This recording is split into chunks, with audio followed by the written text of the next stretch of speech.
Live. Everywhere. On netrootsradio.com.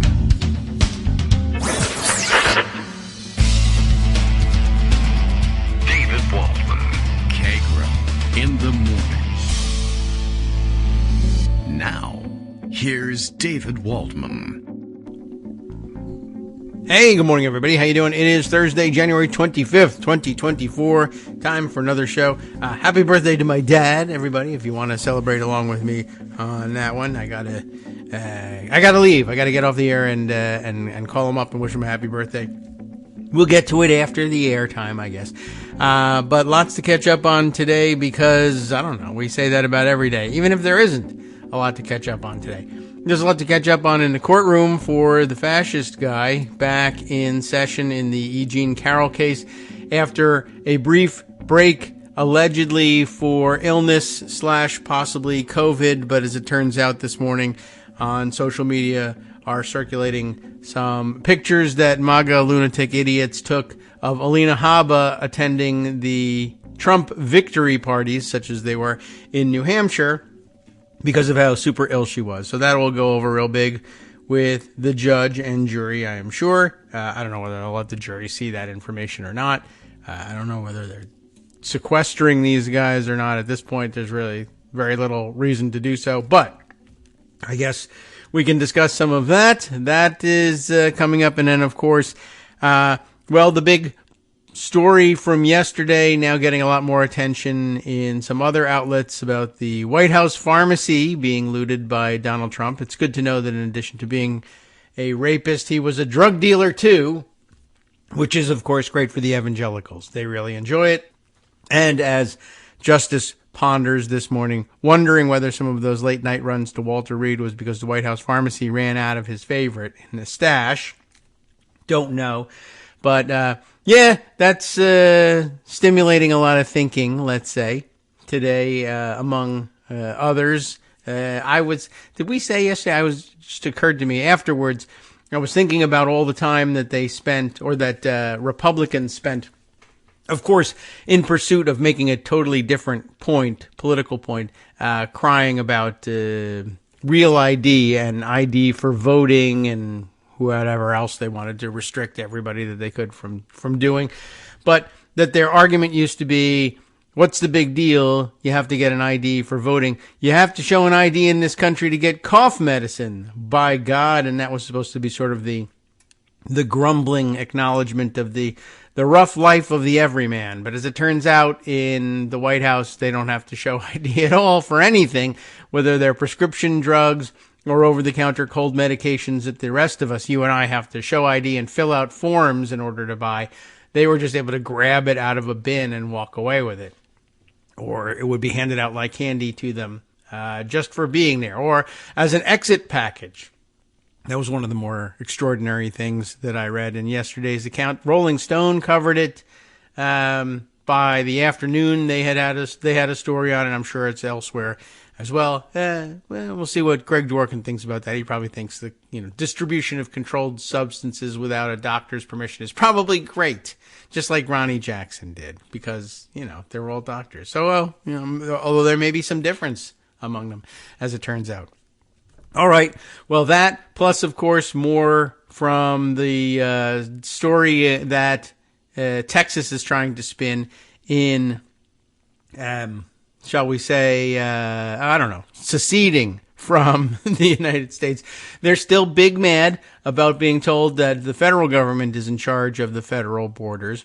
And now Republican governors of other states, including my own Virginia, are putting out press releases saying that they stand with Texas and that this is a great idea. Chip Roy spent the day yesterday, as did a couple other Republicans, insisting that Texas ought to ignore the ruling of the Supreme Court, which would make for an interesting trade, by the way. I just want to propose the possibility that the rest of the United States should stop listening to Matthew Kaczmarek when he issues what he purports to be nationwide stays or nationwide restraining orders in some cases against federal programs or what have you. There's no real reason why the Texans should think that they are immune from the dictates of the Supreme Court, but the rest of the country should think they have to live subject to one idiot district judge who happens to reside in Texas, or hell, anywhere else for that matter. Plus, of course, I know a lot of people who would be very interested in picking and choosing, let's say, between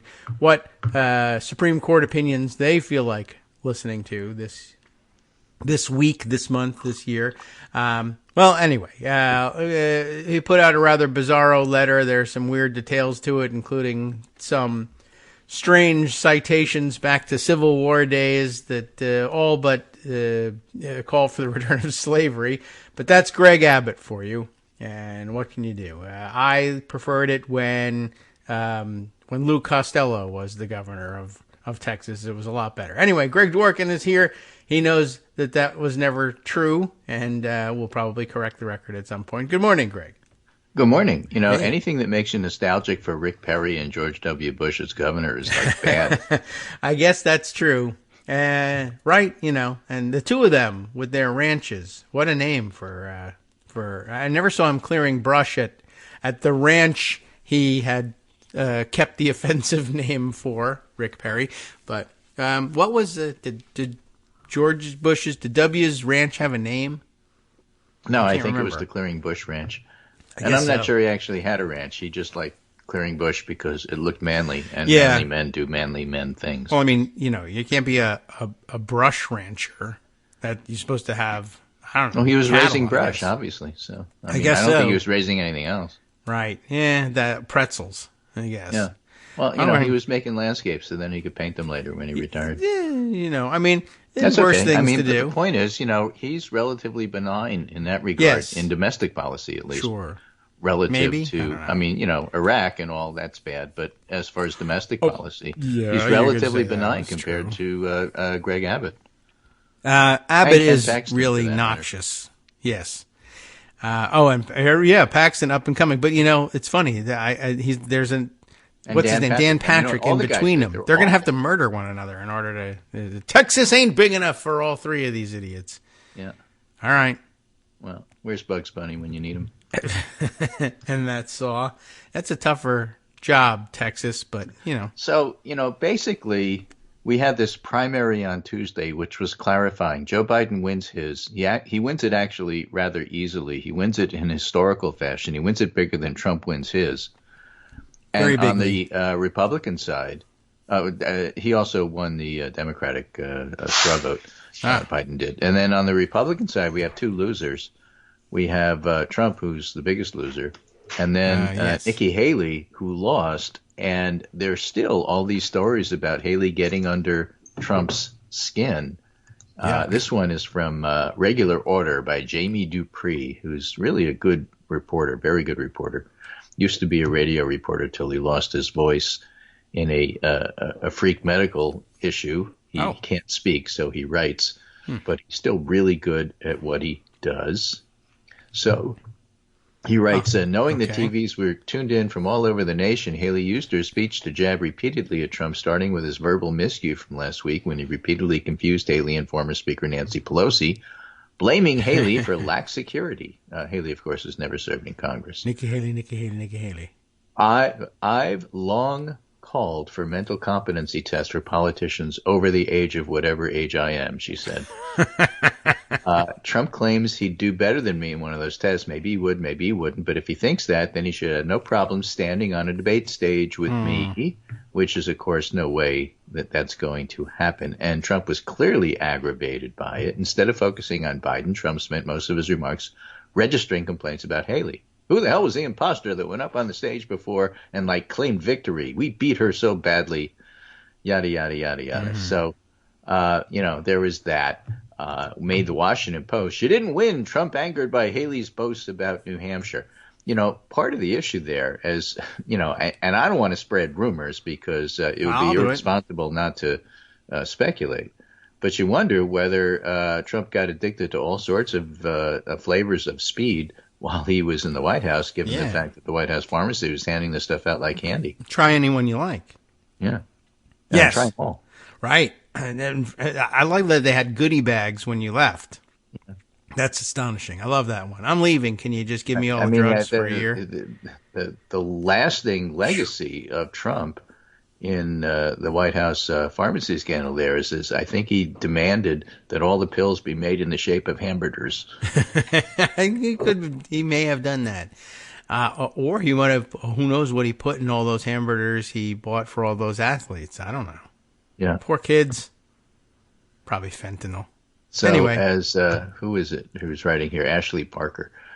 It's as if Game, which is to say Trump, thought he recognized Game, which is to say Haley, and that made Game, which is to say Trump, grumpy. After all, Trump is the king of portraying a loss as a victory, rigged or stolen, and so on and so forth. I mean, it was so clear in terms of what was going on here. Even the reporters could see it.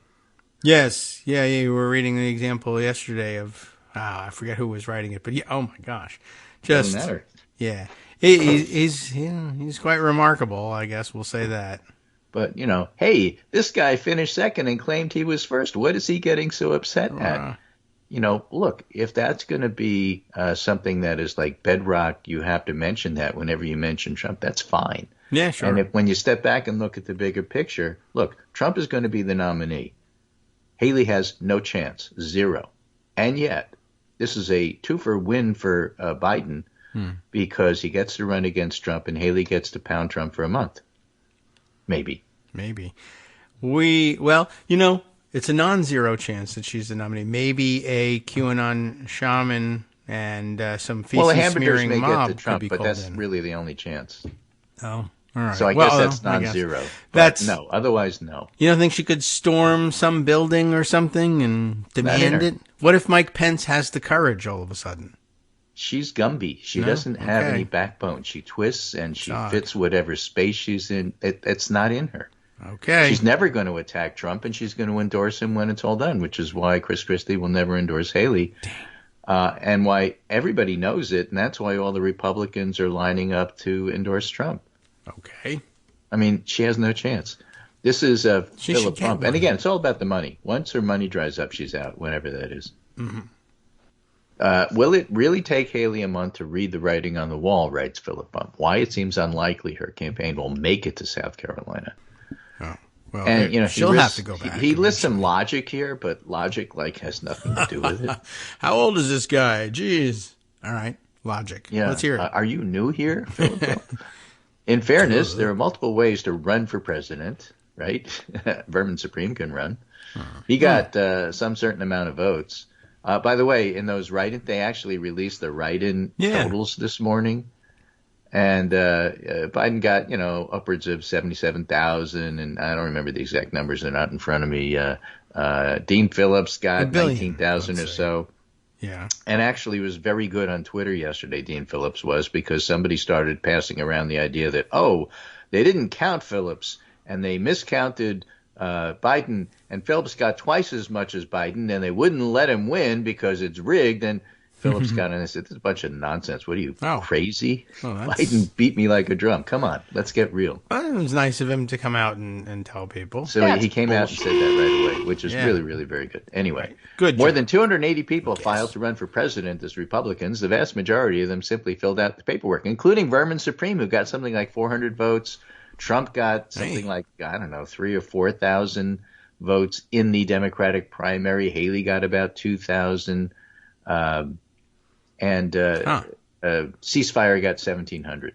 So, yes, they were counted. No, they weren't suppressed. And no, it wasn't really a big deal. Cease, he's a nice guy. And no one remembers him. Anyway, Philip Bump points out, Haley was running in the unusually Haley-friendly electorate and still lost. Yes. There'll be an enormous amount of pressure on her to drop out from Ronna McDaniel, who's not supposed to choose who wins. Remember, she's head of the Republican National Committee for all Republicans, just like Donald Trump was president for all Americans who were MAGA. Yeah. Right? Well, more Republicans are likely to follow John Cornyn's lead. Now, he's a weather vane. He's apathetic to Trump on most days, but he endorsed him.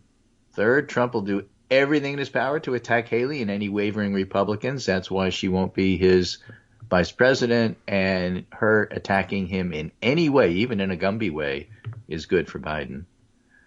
Fourth, Okay. 4 weeks to go is a long time in politics. Ron DeSantis was going to run all the way until South Carolina and probably intended to until his donors said, we're not giving you any more money. And he said, I had to change of heart. Yeah. I think it's time to spend more time with my family. Except my wife is nuts and is like super megalomaniac ambitious. So maybe I'll go to work. Well, that's their most favorite activity is spending other people's money together. Right. Fifth, it's likely that donors will be increasingly unwilling to pour more money into the effort. Fifth should be first because it's all about the money. I think you're right. Sixth, they don't want to take Haley on likely debt has for future this. aspirations. I don't know. This won't do her any good.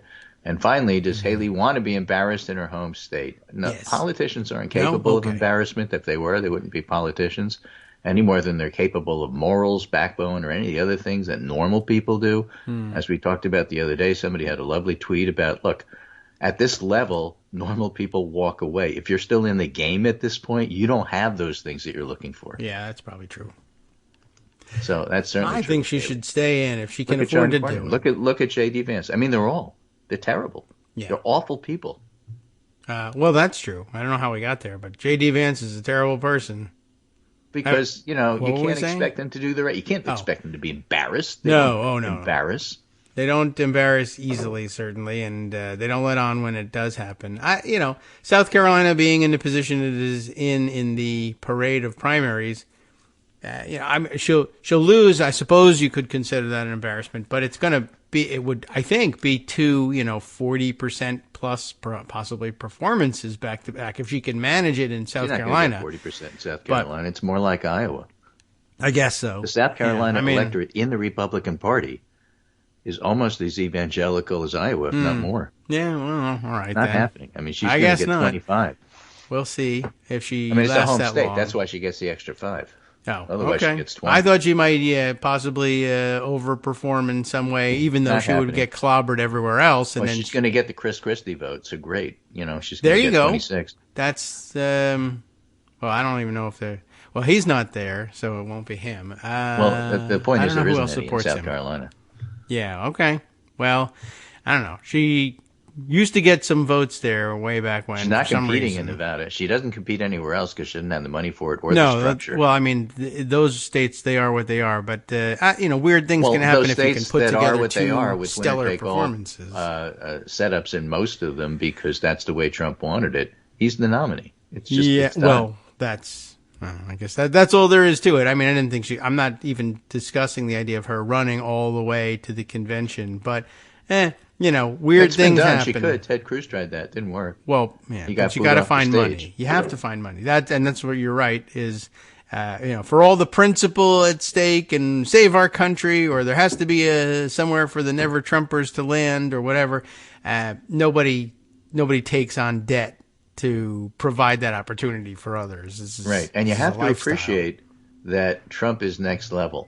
I mentioned Haley getting under Trump's skin in today's Jamie Dupree newsletter, and I was reading from yesterday's. Today, he's covering it as Donald Trump threw a temper tantrum, which is like, this is really good. Are you sure this is today's coverage? I guess it could be any days. Could be any day. Well, it's a day ending in Y. It's January 25th, so it's today. What? But the other something new, normal thing that Trump did, which like everybody said, oh, well, no big deal. He threatened retribution against anybody who donates to Haley. Yeah. This is like news. I guess. It's not surprising, but this is what he said. Let me Okay. quote. Anybody that makes a contribution, and that's in scare quotes, to Bird Brain from this moment forth will be permanently barred from the MAGA camp. This Trump is a wrote punishment. on his Truth Social website. It was much like his outburst on Tuesday night when he insulted Haley repeatedly and made fun of her dress. So this is interesting. And he said, this is Jamie Dupree writing, the reaction to my tweet about Trump's declaration was notable as a number of anti-Trump conservatives said they'd donate to Haley just so they could be blacklisted. Okay. Just think if Trump had some message discipline on Tuesday night in New Hampshire, he could have come out and talked proudly about his victory. Instead, he couldn't stop himself from savaging Haley in personal terms, creating a furor which somewhat overshadowed his primary win. Well, it completely overshadowed it because, the primary win was a given. But who cares? Because I don't know.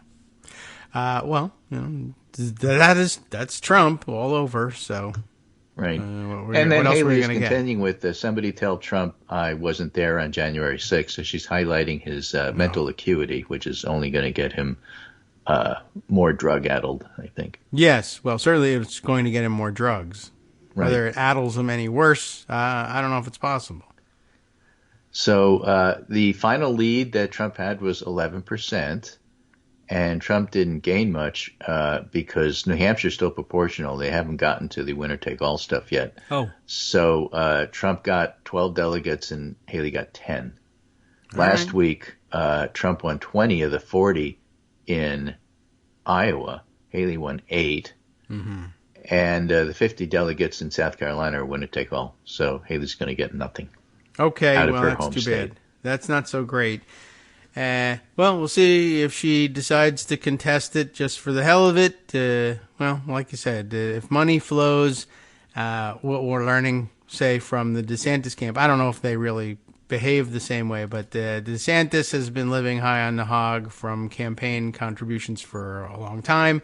And it's not something he's interested in paying for himself. Obviously, he can't. But, well, although he's become wealthy, as many grifters do over the years. But okay. Well, he got wealthy from being a JAG lawyer. Yes, that pays such a huge amount of money. Right. So the write-in votes, Joe Biden, as of this morning, is 56%, but it's projected to go well above 60 because it takes a while to count. And he got the lion's share of the write-in votes. Dean Phillips got 19.5%. Vermin Supreme has 732 votes. So, there's always a Vermin Democratic Supreme. Side. And besides, the rent is too damn high. Yeah. I don't know why they don't cover him. I don't know if that's a different guy or the same guy, whatever. But it's still a good point because the rent is too damn high. Sure, why not? I mean, it's a good line. But the Vermin other Supreme, thing, of course, why doesn't he paint himself orange? A big deal is Joe Biden won the UAW endorsement yesterday. Okay. Yes. And the best part, which I saw they cut out from national, dinner time news, the national news broadcasts on the networks. Okay. Sean Fain started out with a wonderful, Donald Trump is a scab. Okay. It was a great moment. Yes. And they cut that out and then just said, Donald Trump is for the billionaires. That part they put on. But they cut out the part about Donald Trump as a scab, which is not surprising. Following the labor movement for many, many decades, they always bury the good stuff. It was like gospel in the New York Times that any good labor news was going to be on the page opposite the obit page in the written New York Times. That's just where they put it. They parked it way, way back because they didn't want their well-heeled readers to see it. What's so shocking about that? That's all right. Okay. But, there it is. Anyway, basically, Sean Fain said, you were there for us when we needed you. You either can vote for somebody who stands with us and supports our cause, or we can elect somebody who will divide us and fight us every step of the way. So the ability to organize is like a big deal. And they're not distracted by, other things. It's interesting because they want a ceasefire. But there's a difference between industrial labor and stuff that doesn't work, stunts. Yes. I mean, what's wrong with saying they want that? Yeah. Great. Writing it in a presidential primary is a worthy protest. It doesn't hurt anybody. I have no objection to it. But it's not going to accomplish anything, and it didn't. Well, I mean, it made a little splash in the news. That's nice. But in the meantime... Well, the splash it made is you didn't get as many votes as you were making it sound like you were going to. You almost got a few more than Vermin Supreme. What's the point? Yeah, well, it probably didn't occur to most people to vote you and for I a non-human entity. Argument about this in terms of Occupy Wall Street. I like things that are effective. Occupy Wall Street would be more effective than a write-in ballot that, you want the thing that is broadly popular. That's nice. We were supposed to be counting human names. I'm not sure what to do with this. Right. But, it got reported. They didn't mention how many got Mickey Mouse, but I guess that would have been on the Republican side. And it's okay to do now because there's no copyright. Well, Besides, he beat DeSantis. So, if Mickey Mouse got more votes than DeSantis in the Republican primary, that would have been okay. Yeah. Anyway, so that's his among the boots big and stuff that Mouse's happened gloves. yesterday. But I think the real big stuff that happened yesterday is the Texas rebellion. And I think that's really scary, and I think it's important. And basically what's happening is that Trump is going to run on three things. The border's a mess. Yeah. I want to tank the economy so I can claim the economy is awful. If I can't, I'm still going to claim the economy is awful. That we can deal with. Okay. All right. And I want Ukraine to fail, and I want, to get rid of NATO, and I want Putin to invade, Norway and teach him a lesson. Did anybody write that in on the ballot? No, it's too long. Aha! But, basically that's what he's running on. And so the Republicans in Congress threw up their hands and said, well, look, he's going to be the nominee, and that's his platform, and we can't possibly undercut him by fixing the border, so we won't. Well, that won't happen. And we can't possibly undercut him by helping Ukraine, so we won't. And that's a do-nothing Congress I think Biden should run against loudly. But the thing is that Abbott is willing to take this to whatever steps he need because, the impeachment stuff is not working out. There's all these stories about Republicans turning on James Comer, and saying, your impeachment Biden stuff is just ridiculous. It's not working. We're not getting results. They're not saying it's not working. It's ridiculous because there's nothing there. They're saying it's ridiculous. It's not working because we're not getting results. So now we got to do something else. Let's make a border crisis. Sure. So that's what Abbott is doing, and he wants Biden to nationalize the National Guard, and maybe have a shooting war down there. Oh, all right, sure. I think it's kind of scary. Yeah, and it's all in service of Trump. He doesn't really care otherwise, one way or the other. Guess not. Time for a caravan. It must be, right?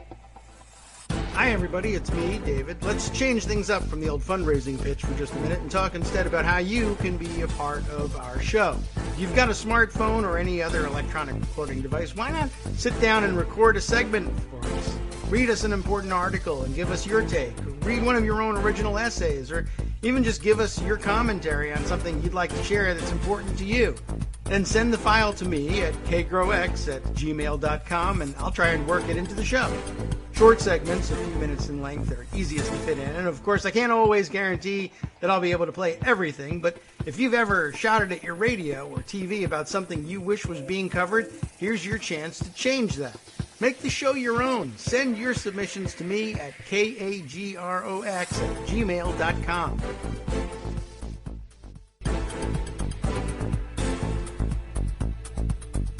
All right, welcome back now to the Vermin Supreme Ceasefire Show. I didn't realize somebody had written that in on my script, but I should have double-checked before I came back to the show.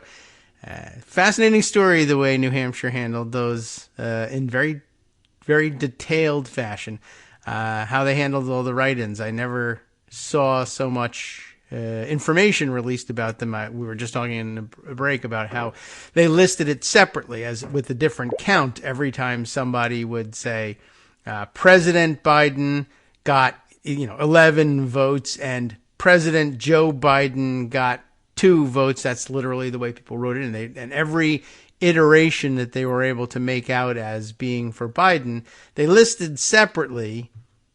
And then I guess then Greg's question was, well, then what do they do? Do they total them all up? And I don't know. We'll have to go to New Hampshire and find out. My first suggestion is what happens in New Hampshire is they probably get everybody in the state back together and vote on whether or not to total up all these things. Because right. So here's the piece from the Concord Monitor, because I just think the process is really interesting. First of all, I sent you a picture of some of the write-ins. Okay. And what you can see. Yes, there we go. That's the image I saw.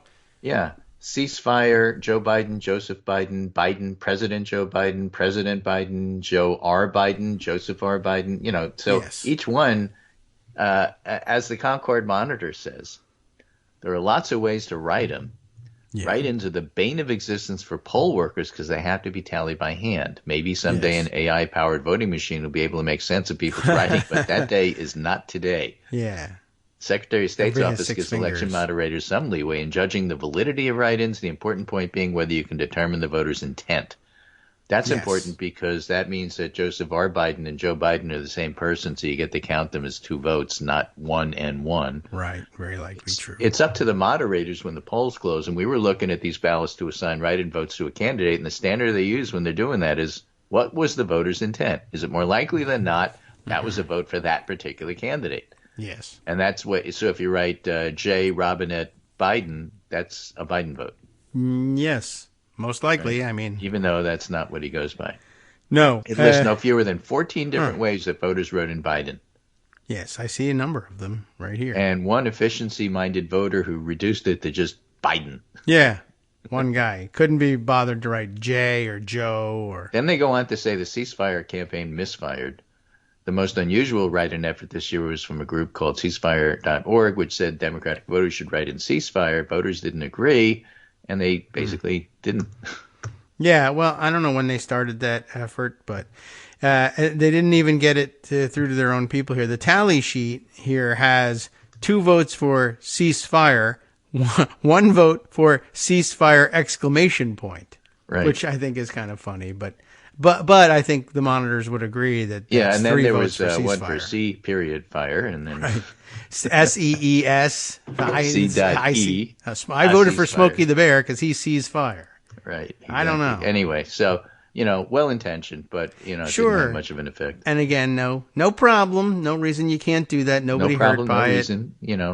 Go ahead. Everybody's allowed to protest. This is a harmless and good way to do it, and I encourage Yeah, everybody sure. to do that if that's what you want. But if you're looking for effectiveness, that's a completely different discussion. Yeah. Although, like I said, the uniqueness of it means that we're spending time on it. That's a thing. It If didn't that's seize all you any get out of fire, it, but great. it did. You can have that. That's Yeah. all right. Right. I like the punctuation part. So the final tallies, because they have to do it by hand, are still going to take a little bit of time. All right. Right. That's true. Plus, they might not even have written the numbers correctly. Who knows what kind of garbage could have happened? Well, if you were really nasty, you'd ask for a recount. Make those people go and count by hand all over again. Well, what's your standing for a recount? Are you Mr. Ceasefire? I don't Even know if you you're were, allowed to you have ask. to have a certain, you have to have missed the leader Right. by a certain percentage in order to be able to do that. Otherwise, you have to pay for it yourself. There's one vote for Robert F. Kennedy Jr. in there. I see that. And one for Nikkki Yeah, he Haley. got a few votes, but although I think he spelled it basically, wrong. I think he Nikkki was on the Haley. Vermin Supreme level of number of votes. It looks like it. I don't see any for. I mean, For Mr. really, Supreme really, here, really but- tiny amount. We're talking about 450, 500 votes, something like that. Yeah. V Supreme exclamation point. I think Yeah. that's it. Anyway, back to the big story. Right. Sorry. This is Jamie Dupree, Texas. yes. What is this headline? Texas steps up showdown with feds over border. And the way Punchbowl described it this morning, I think is pretty good. okay. The border for Ukraine construct always made sense in theory, but when lawmakers got down to details, the fault lines among Hill Republicans became glaringly obvious. These Okay. inter-Republican clashes once again laid bare how the GOP prefers to use the border crisis as a political talking point instead of solving the underlying problem.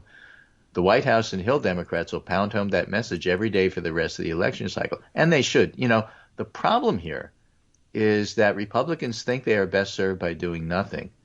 And it's up to the Democrats to highlight to the public nothing is getting done because of Republicans. Mm-hmm. And it's their job to do that, and then the media can highlight it. The media's not going to do it on their own. All right. They're just too chicken crap to do that. So McConnell has now shifted some of the blame to Trump. Trump was bashing the tentative deal even before it was formally released.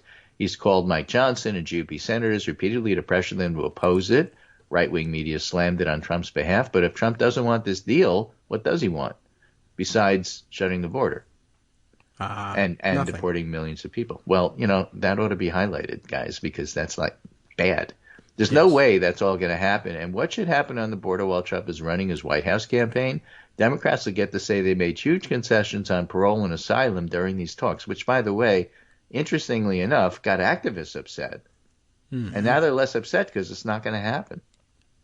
Okay. So that's Democrats, correct Biden in reaction, I particular, guess.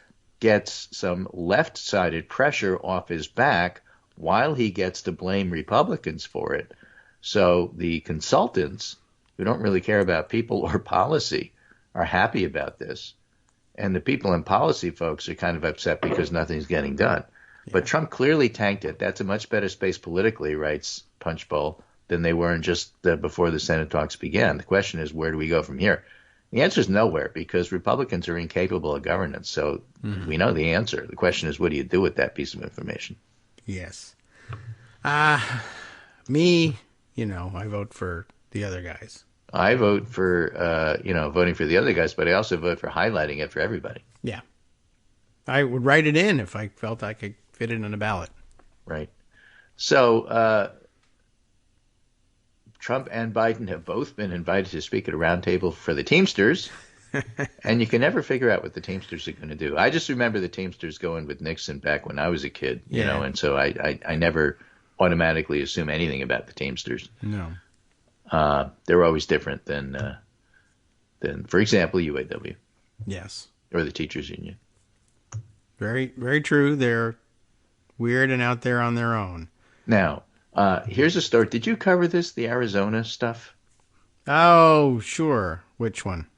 Kari Lake and her fight with the party chair.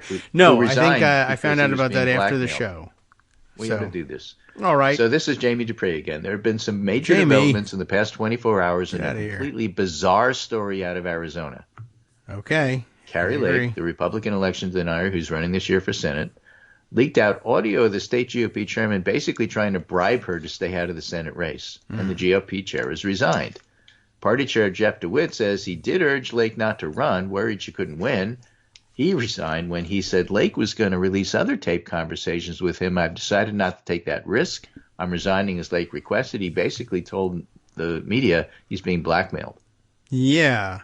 And now she's going to have to release that because otherwise she's chicken. Right. Arizona is one of a handful of state Republican Party groups in financial and political turmoil. Michigan's another.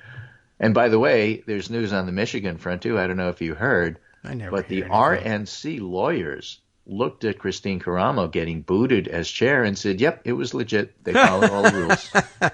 Well, leave it to her to not realize when the rules have been followed. But claim that they have. I mean, it was pretty likely that they hadn't perhaps been followed, and that the upstarts had thrown procedure out the window. But I guess not. That's pretty good. Well, we'll see how that affects things in their court cases. Do you have the Arizona story link in here somewhere? I didn't. It's the second Jamie Dupree one. I'll put it right at the bottom. So okay, well, that'll make it easier. And I'll make sure. Okay. Oh, I see. Yeah, you actually just sent me the Substack links, and they don't make pictures. I don't. Well, because he's on Substack. That's where he is. What about the pictures? Substack. Hello. Skype doesn't do anything other than give you the URL. Those guys don't know anything about the internets or anything, I guess. Yeah. Now, here's a process question for you, which is kind of weird. I moved the previous question. Longtime listeners of the show, even I, who's an amateur at this, know that when you name a bill, that is to say you got a new session in the House, and you want to do something, and as a messaging thing, you often prioritize whatever it is you want to do, and you do that first, and so it becomes H.R. 1. Yes. Okay. H.R. 1 this year was the Lower Cost Energy Act. That's a Republican bill. Okay. And it was never sent to the Senate. What do you know? They never sent it. That's interesting. It's one of a handful of bills that Republicans passed when they could pass bills.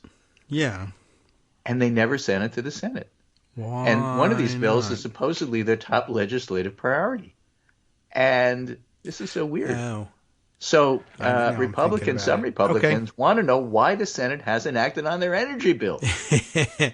What bill? And that's because the House never walked H.R. 1 over to the Senate. So it's not been sitting and collecting dust in the Senate. It's been sitting and collecting dust nobody knows why. In the House. I don't know. I could guess, I suppose. I will say very often they do that. They reserve numbers at the beginning of the session I can't. No, I don't know if I can put my finger on what the process is for reserving those numbers. But they do reserve those numbers very frequently. The first, I don't know, whatever, 10 numbers or whatever they think they need for their messaging bills, and a couple of other things here and there. Sometimes people want to reserve the same number they had last time so that they could build on momentum if the bill died. But that's driven by the leadership and the speaker, who is different now. And I wonder whether maybe was H.R. 1 a particular of particular interest to Kevin McCarthy, and then they just said, to hell with that guy. But McCarthy didn't do it. In other words, it would have passed under McCarthy if that were the case, and McCarthy would have walked it over. And he didn't. Well, so he may not know where the other body is. Well, he may have been too busy, protecting his butt. But right. It's an interesting sort of thing there. Yeah. So just so you know, listeners out there, if you hear Republicans complain that the Senate never acted on their stuff, there might be a reason for that. There might be disagreement between the chambers. It might be that the House never passed it and didn't realize they never passed it. Mm-hmm. Or it might be that they passed it and they never gave it to the Senate to do anything with, which they also didn't realize. It might be that it is a crumpled mess at the bottom of Kevin McCarthy's backpack that he never got out of the homework folder and got turned in. I have some experience with that. Right. So I just think that's interesting. That's not something I expected. Yeah, that's news to me. And I guess, and it's not surprising for people who don't want to govern to not know how to govern, too. They just sort of figure, we passed it. It was in the news that it passed. Yeah, but that's my job, is to get it in the news. I was on Fox. What do you mean it's not a law? Yeah. I'm just a bill means like I go on Fox and say this is important, and then like it happens, right? Yeah. Although even on I'm just a bill, he does walk over to the other side. Yeah. Like, you got to do that. It's something that would slip the minds of people who don't know. You got to sit forlornly on the steps of the Senate waiting for them to take you up. Right. I mean, even I know that. Come on. That kid is a page. He's supposed to walk it over. There are people whose job it is to do that. You just have to tell them to do it. It's interesting that nobody took it upon themselves. Do you want me to walk this over? Yeah, sure. Go ahead. It's, I'm not bringing it. You tell me. You got to give me sign a requisition sheet in triplicate. Okay. Right. Weird. That's a good one. I like that story. Right. And so, sometimes process stories are interesting. Another process story ought to be the American Prospect is covering this process story. Arkansas gears up for difficult abortion amendment campaign. Dave Dayen writes, if abortion rights can win at the ballot in Arkansas, it can win anywhere. But it's going to be a tough road in a heavily rural evangelical state where supporters are pitching the initiative as limited government measure. Oh, remember, I see. You win in Kansas by calling it freedom. Yes. Okay. How do you win in Arkansas? You would win in Iowa, I suppose, by saying this is a corn oil measure. We're going to put ethanol in. I don't know. Yeah, this is gasohol, and so it all goes together. And Arkansas, I don't know what you do to make it win, but part of the issue is getting it on the ballot in the first place, and that's also true in Missouri, another place where they're trying to do this. So these are all things that are going to wind up being issues that we're not talking about right now. There's so many other things going on, whether it's the Texas rebellion or whether it's Trump winning a couple of primaries and caucuses, and we haven't even talked about Dobbs, but Trump is taking credit for Dobbs, and boy, is that going to be a part and parcel of what's going on. Sure. So, what's going to happen? I don't know. You can't look at the polls right now and know what's happening because the polls are weird. You really have to try and understand what the turnout's going to be, and that's hard. But it's interesting that in Iowa, where DeSantis was the competition, Trump didn't do as well as he wanted to, but he did fine. And the turnout was pretty bad, but a lot of that might have to do with minus 30-degree wind chill. Yes. New Hampshire had much milder weather. They had a great turnout. And what's interesting about that is the reason they had great turnout is because Trump is good at turnout. He gets people to come out and vote for him, and he's really good at getting people to come out and vote against him. And he succeeded. He's great at that. And so that's how come, Haley claimed she won. That's how come it was relatively close for a while, and 11 is way below what Trump wanted, and that's why he was so mad, and that's why he was yelling at her, which is what we started the show off with. So if Trump gets him to come out, I wouldn't make any assumptions about what's better for us, low turnout or high turnout. We don't know. It's a question of who turns out. Yes. Which it always is. So you can't predict these things. And polls certainly can't. And so what are these polls predicting in terms of who's going to show up? Who are they asking? Are they by phone? Are you getting all the old people? Trump's going to do a little bit better. We know that. And John Della Volpe, the pollster, was looking at some of the New Hampshire polls and said, some of these are okay and some of these are just like not okay. And Suffolk, which is basically a phone poll, not okay. Telephone poll. Wow. that was the Boston Globe tracker. And telephone polls may be ubiquitous, but they don't always tell you who's going to win. That's true. Well, they're just wooden stakes, really. Exactly. How can they do anything except? They can tell you a little bit about Burmashave, and sometimes they're cute, but only for a little while, only for like 5 or 6, signs, and then after that, you can't tell anymore. Right. There's only so much you can do, and then it yields to yard signs, and that's determinative of the outcome of the election, as we all know. Yes. All right. Well, something to keep an eye on. I guess the Texas thing is certainly. It's worrisome. You don't want this rhetoric annoying to and happen. Whatever, but the fact that there's other governors like DeSantis and who's got visibility, even if he's a jerk, and others like your moderate governor, Glenn Youngkin, the moderate guy, signing on to it, is kind of scary. Of course, Glenn Youngkin is a moderate like Nancy Mace is a moderate, which is to say he's not, never was. Yeah. And it's kind of scary, and it potentially could be a real mess. But ultimately, I think when Glenn Youngkin signs on to a thing like that, it's like, well, all right, he's had his proclamation. He's not doing anything. He's not going to send National Guard troops anymore in support of Texas. That would be interesting because Biden would just nationalize all of them. I guess so. Should go ahead and do it. Well, here's the private army you wanted me not to have, and now I do. Whoops. I don't know how I got one of these. But I guess I don't know what I do with it. Nah, not sure. Probably burn Atlanta, I would imagine. But now you don't want to do that. You should be burning the Atlanta outlying suburbs. Exurbs, I suppose. Atlanta will be with you. They'll welcome you. They'll greet you as liberators. That's usually a good prediction. Right. Anyway, new economic news out this morning. U.S. growth shatters expectations, boosting Biden's economic pitch. Bad news for Biden. Commerce Department reported Thursday that GDP expanded 3.1% in 2023, which is way above expectations. And if it expanded 3.1% in 2023, let me just point out, that's not a recession. No, but it's only second place in New Hampshire, so get out, you loser. Right. That's the reality of it. And some breakthroughs in headlines in the last couple of days where newspapers I guess they're just baffled as to how to portray it as bad news, so they gave up. Yeah, which is fine. Yeah, I don't care if I wear them down and they start printing good news about the economy. If there's good news to be printed, print it. In the latest quarter, the U.S. economy grew 3.3%. Aha. And that increase in GDP, that is gross domestic product, while slower than the previous period, showed the resilience of the recovery from the pandemic's upheaval. And so, actually, it's very good news. Sure. Even if Alina Habba still has the pandemic. Right.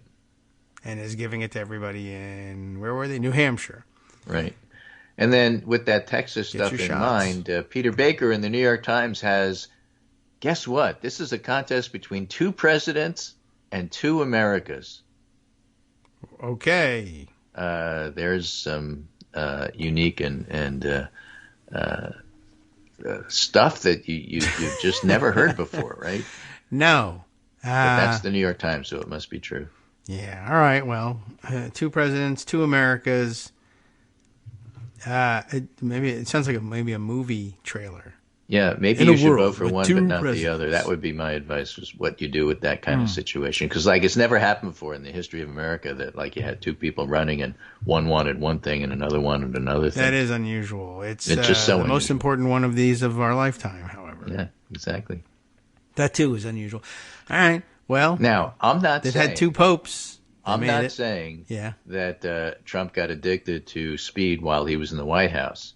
But Mediaite does point out that he made 37 posts about E. Jean Carroll within a space of 20 minutes. I think it requires either AI or speed to do that. I'm just saying.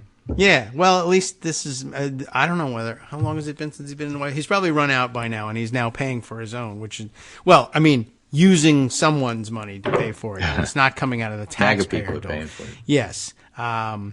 But yeah, I don't think Mexico's paying for it. I'm starting to think that this is maybe as important as getting back the pardon pen for him is the free drugs. You pointed out Trump is supposed to be at the trial today, so we'll see what happens there. And that's basically my segment for today. Yeah. Okay. It was a good one, and I appreciate it. Thank you. It's always it's extremely difficult facing a Thursday, knowing that there's Friday yet to come. Happy Friday. Yeah, but I can always limp through a Friday. It's the Thursday. Oh my gosh, two of these things. But having an hour handled by Greg Dworkin, that's a real boost. So I appreciate it. Even if I don't let you talk. Yeah, especially if you mean, to me, that's like part of the charm. Right. Yeah, that's the reason I do it. I can put the whole my feet idea. up. I mean, when we first started doing this, the whole idea is David was supposed to like make breakfast. Right, and I wasn't done yet, so Greg, here, you take it for a few minutes. Yeah. We've done that occasionally. Right? Yeah. I missed the bus. I'll be right back. I got to get the door. Here, you're on. Right, yeah, basically. But thankfully, the bus missing days are over. I mean, until they start missing the bus to get to work, I suppose. The thing that amazed me is like you were back in 4 minutes. Yeah. Oh, my goodness, we missed the bus. I got to drop my kid off at school. And like 90 seconds later, okay, I'm back. Thanks for watching the show. I made a very quick run. So fast? It's a good question. Oh, the school was in my basement. I never told you that. Your home school. And he still missed the bus. This is crazy. I can't believe you're late. Just going downstairs. Well, there was a whole year and a half when that was true, actually. And everybody went to school in the basement because pandemic.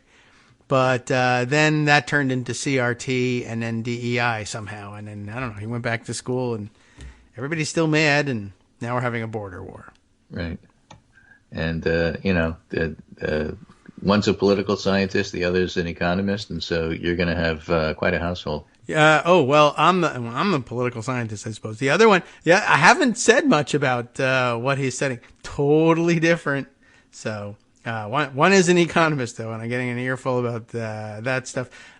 Chemist, the other, so far. Yeah. So totally, chemist. That's great. Right. That's like a real niche sort of thing. Yeah, right. I guess Molotov cocktails, if you get them angry. That would be one.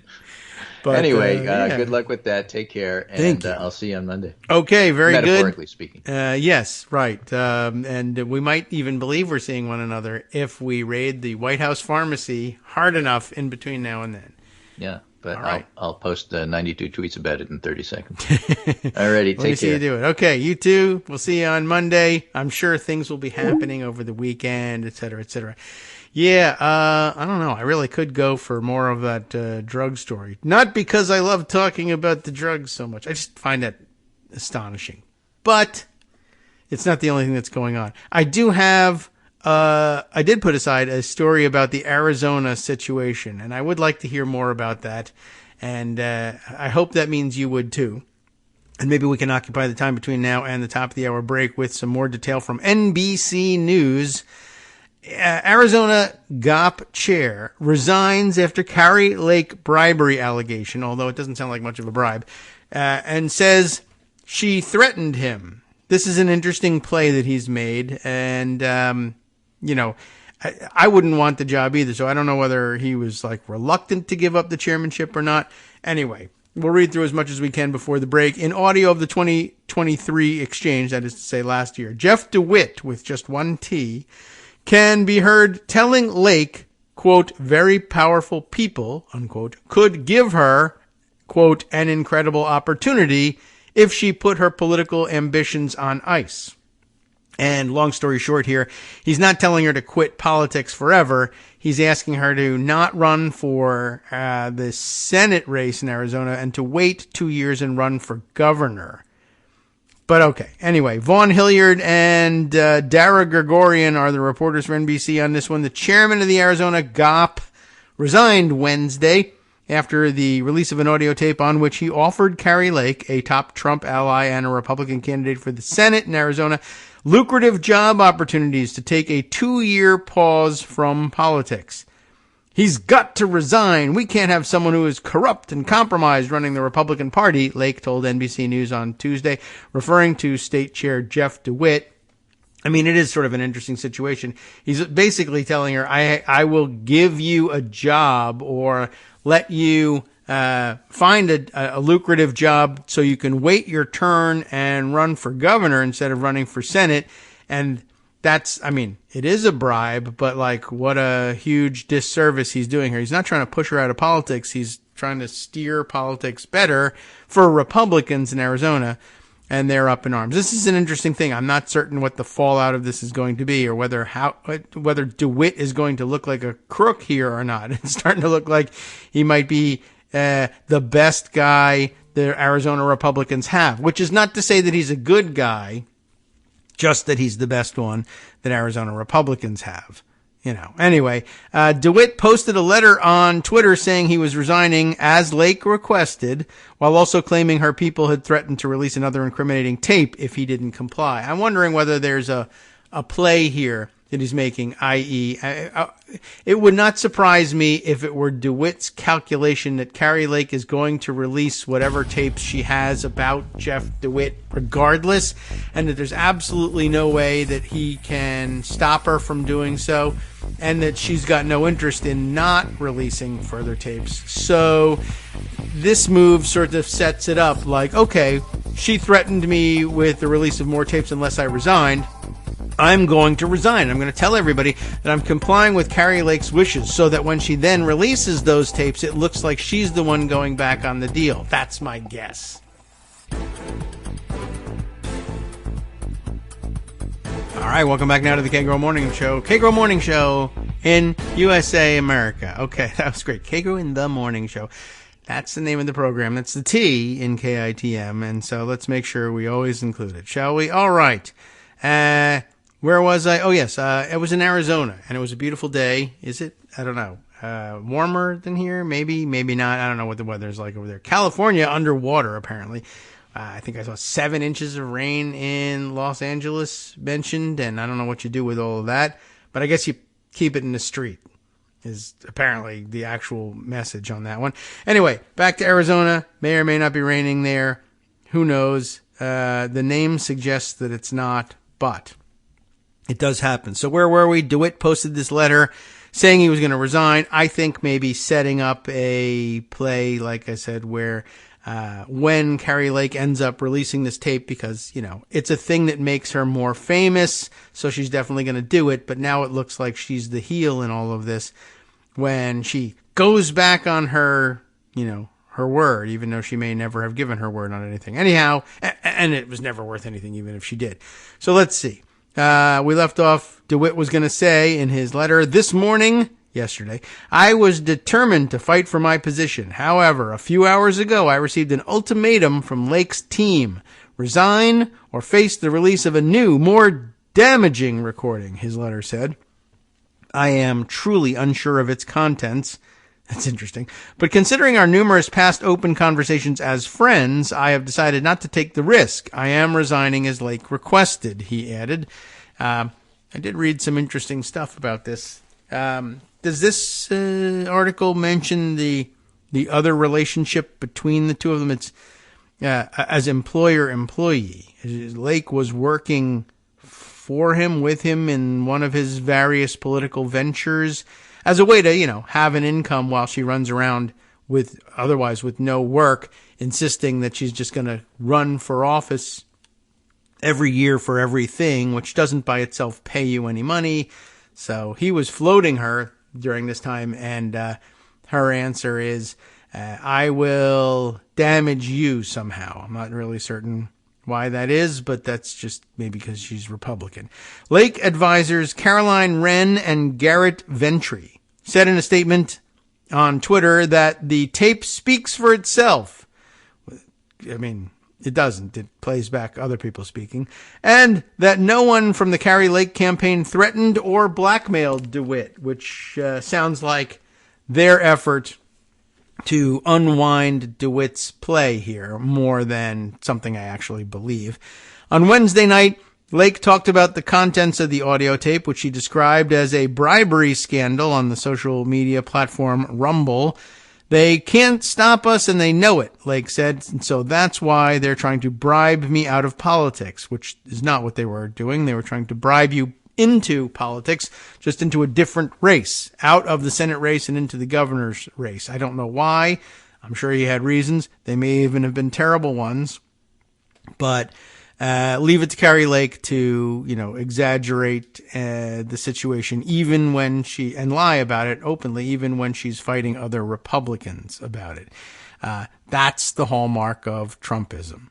So anyway, she also criticized DeWitt's resignation letter, saying he did a horrible job. This is like yelling about Nikkki Haley's dress at this point. Not only did he comply with you, but he made you look like you were the one doing the blackmailing, so you're going to... And he spelled something wrong, too. No, he didn't. You're thinking of it wrong.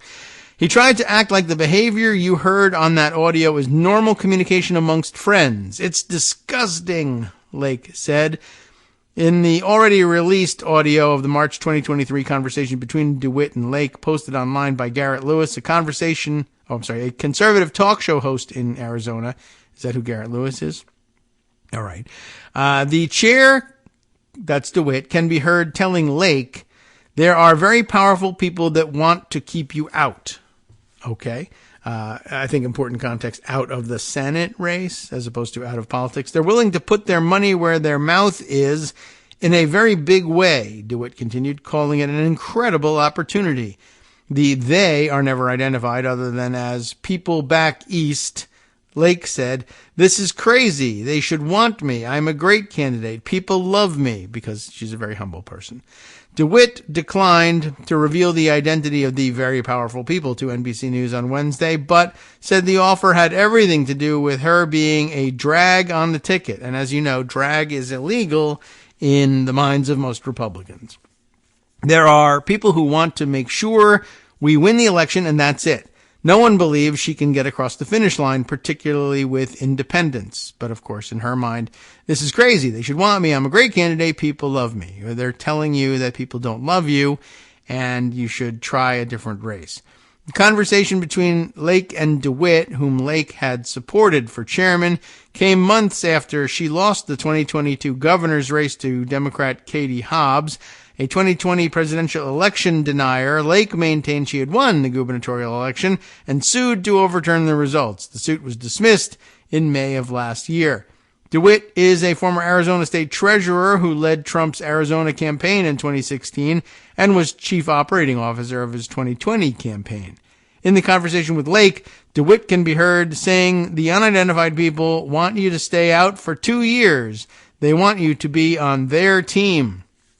And, by the way, who's back east? Donald Trump is back east. That's one of the people who's back east. Lake tells him, I'm not going to let those people in D.C. tell me not to run. DeWitt then asks, is there a number at which, and trails off, I guess, and she says, I could be bought, Lake asks. No. But, of course, she's finishing the sentence there. She might be right, but she told DeWitt that this is about getting Trump out. It's about getting DeSantis in, and I'm with Trump. So's DeWitt, really, but okay. DeWitt pushed her to at least name a price. I think that's straightforward. I actually just wish you'd give me a counteroffer that was big. Give me a counter, he said. I can't be bought, she responded. In his letter, DeWitt said that Lake had released a selectively edited audio recording of our private conversation, which she made while she was employed by DeWitt's company. So that's gratitude for you. I genuinely believed I was offering a helpful perspective to someone I considered a friend, he wrote. DeWitt said Lake had made it her mission to destroy me since a conversation in which he recommended that she end her campaign for the Senate to focus on another run for governor. Lake officially declared her campaign for Senate in October. Lake appeared to refer to the conversation in remarks to CPAC last year. Somebody showed up at my door this week, she told the crowd, and they tried to bribe me out of getting out of politics, which is backwards. That would be bribing you to get into politics or to stay in politics when it was your plan to get out, but you're a complete moron, so I can't expect too much for it. But they tried to bribe me, I guess you might say, into getting out of politics, but it didn't work that way. Anyway, they tried to bribe me with a job title, with a huge salary, a position on a board. I said, "Are you kidding me?" she said. "This is how disgusting politics is, so let me stay in it by all means." DeWitt told NBC News he feels burned by someone he considered a friend. "I definitely felt like we were in a better position of trust because of all I had done for her, and I'm blown away that she had no respect for that at all," he said. It's unclear why the audio was released now, but the Arizona GOP is holding its annual meeting in Phoenix on Saturday. Maybe that's it. National Republican Senatorial Committee Chair Steve Daines said he didn't know anything about the recording. Don't involve me in all this. "Just saw the report on it," said the Montana Senator. Montanator is the short for that. "But I have not listened to it." Asked about DeWitt's claim that people back east wanted her to stay out of the race, Dane said, "Look, I think Kari Lake is a great candidate and she's going to win that race in Arizona." So I don't know. Sounds to me like he doesn't believe that much. It could have been Mitch McConnell, certainly, but for that matter, it could just as easily have been Donald Trump as well. I mean, I don't know. What do you think Trump thinks about does he care who's the governor of Arizona? Does having such a good, loyal friend, an idiot in the governorship of Arizona mean as much to Trump as, I don't know, having her either be out there freelancing and working as a surrogate, or is it better to have her in the Senate? I'm not certain I can answer that from the Trump perspective. I'm not certain he can answer that from the Trump perspective. So there may be no real answer there. It's just whatever she's set her sights on, she feels she's entitled to, and she's going to fight with anybody who gets in her way. Okay, here's another story. How would you like another story, everybody? From The Guardian. I saw some discussion of this on social media yesterday. It didn't make a great deal of sense. I was waiting for a write-up on it. The Guardian writes about Lindsey Graham throwing Trump under the bus in the Fulton County election interference and RICO case. This according to yet another book, which I don't know when this one's coming out or if it already has or is about to, and you didn't get to learn this information until later, although I don't know what to do with this information. It's of interest, though. Martin Pengelly, how does he pronounce that G? I don't know, but writing for The Guardian tells us about this one. Graham threw Trump under the bus in the Georgia case, according to this book. Said the senator told this is the subheader. Forget it. You know what? Who cares, the subheader? Sometimes when they're so stilted, it just makes things more difficult. Let's read the story. South Carolina Senator Lindsey Graham threw Donald Trump under the bus. That's a quote. In testimony to a grand jury investigating election subversion in Georgia, a new book reportedly says. We can only say it reportedly says it because we haven't read it. I don't know. Maybe it hasn't even been written. But it will reportedly say, revealing that the former president would have believed, quote, Martians came and stole the election, unquote. He lost to Joe Biden in 2020. How does that play? I don't know. But after fighting a 4-month legal battle all the way to the U.S. Supreme Court to block his grand jury subpoena and losing, Graham turned on a dime and threw Trump under the bus. Michael Isikoff and Daniel Klaidman write in Find Me the Votes, a hard-charging Georgia prosecutor, a rogue president, and the plot to steal an American election, but just because it's the end of the title, Politico reported. How do you like that for a title, though? That's the title. Find Me the Votes, a hard-charging Georgia prosecutor, a rogue president, and the plot to steal an American election. Very exciting. Is it out? I don't know. But whatever. You can read it for yourself at some point. According to secret grand jury testimony in Fulton County, confirmed by the authors, Graham testified that if you told Trump that Martians came and stole the election, he'd probably believe you. I really don't know what I'm supposed to take away from that, quite honestly. He also suggested to the grand jurors that Trump cheated at golf, which I'm more interested in fact. But, I mean, I guess that's, I mean, I don't know. I don't know what it does to say he'd believe it. He's so far gone. If you told him Martians stole the election, he'd probably believe you. Well, he was desperate to believe the election had been stolen. Not sure what I'm supposed to do with that, but I guess that's Graham's way of saying, yeah, he wasn't going to believe the truth about the election. He would much rather believe a lie, even if it was outrageous on its face. And that could be useful.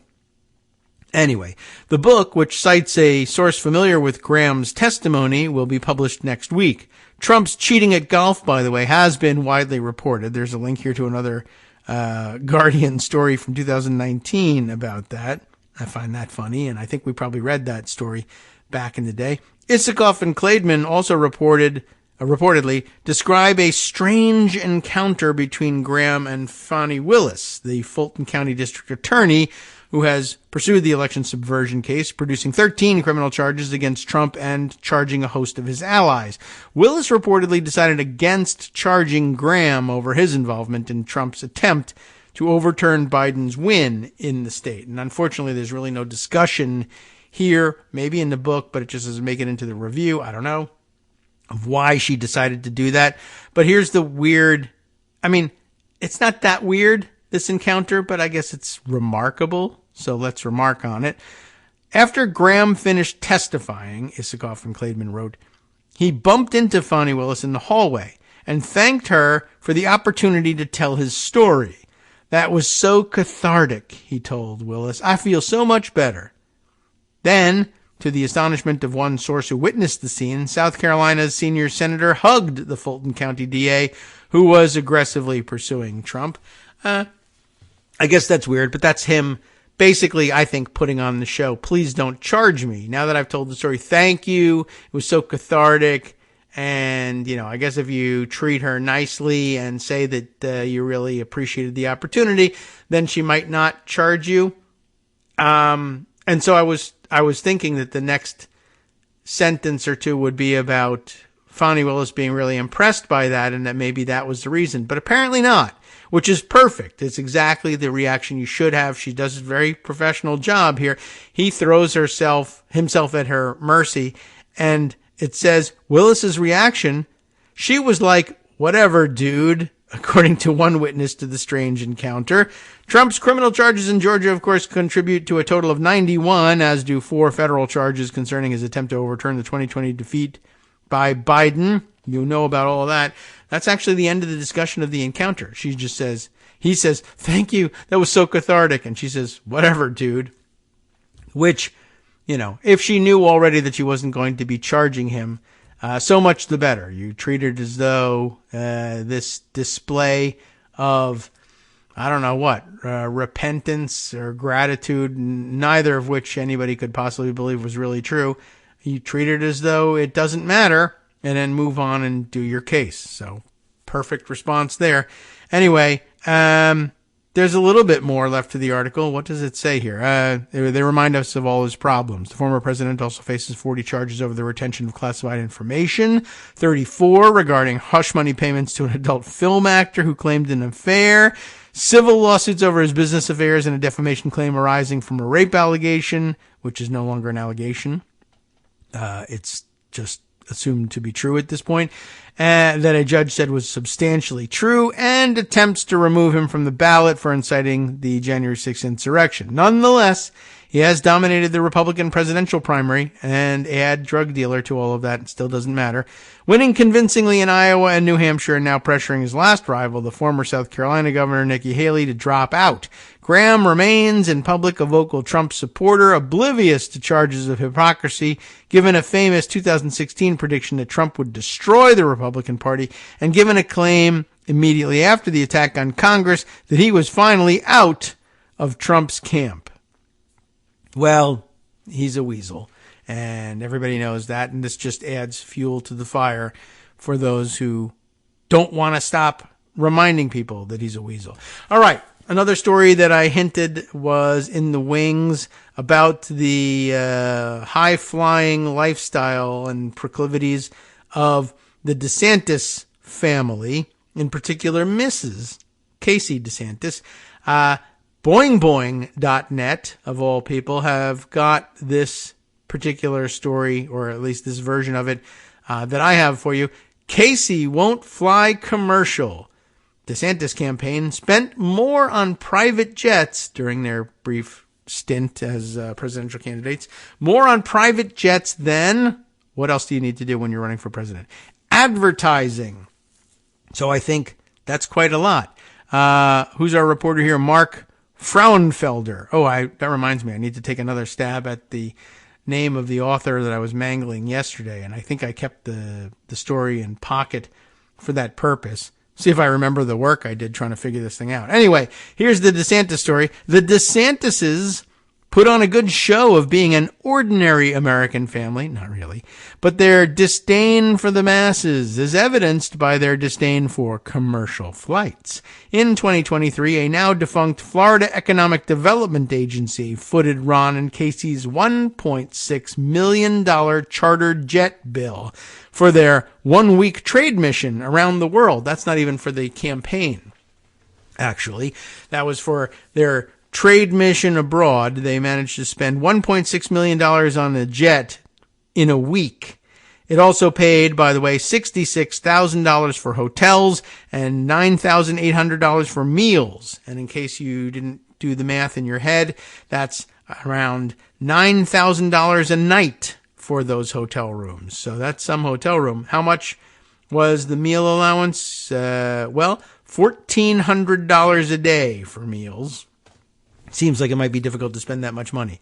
The charming duo, who fancied themselves a fascist version of Camelot-era Jack and Jackie. You remember her very strong desire to be on the cover of the fashion magazines as the new fashion icon. And they did manage to find a picture of her better dressed in this one. But so far the pictures I've seen have been unconvincing in terms of her eligibility as a fashion icon. But anyway, they continued to indulge their predilection for luxury travel during Ron's disastrous 2024 presidential campaign. And, they didn't do much of that campaigning in 2024. As reported in Florida Politics, and a quote here from that publication, the DeSantises developed a taste for the imperial trappings of office. And remind you that he's governor of Florida. It's an important job, but there aren't supposed to be imperial trappings to it. And even as the campaign peasants were scrounging for kernels of grain, they continued to insist on private jets and white glove treatment. Perhaps the most shocking statistic of the campaign was that it spent more on private jets than TV advertising. This speaks to an enormous sense of entitlement and an almost pathological detachment from reality. I think that's a good assessment.